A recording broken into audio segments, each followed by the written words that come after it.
how to fix TikTok shop not showing in app.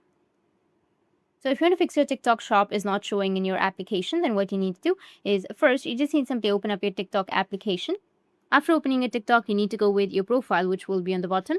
From there, you need to go with the three horizontal lines, which will be in the top right. And now you need to find TikTok shop right here. But if you don't find your TikTok shop, then you can just simply go with settings and privacy and you may find it right here.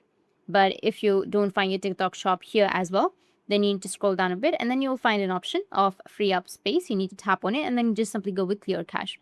After clearing your cache, your problem might be fixed, or just simply go back and then open up your Play Store.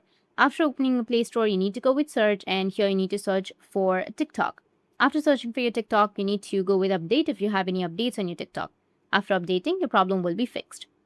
Or you can just simply open up your TikTok application, and under your settings and privacy, you can scroll all the way down and then go with Help Center.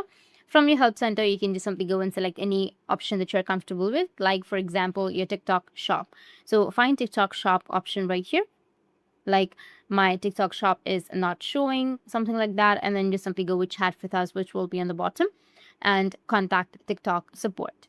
That's it. And if you have any questions, feel free to comment below. Thanks for watching.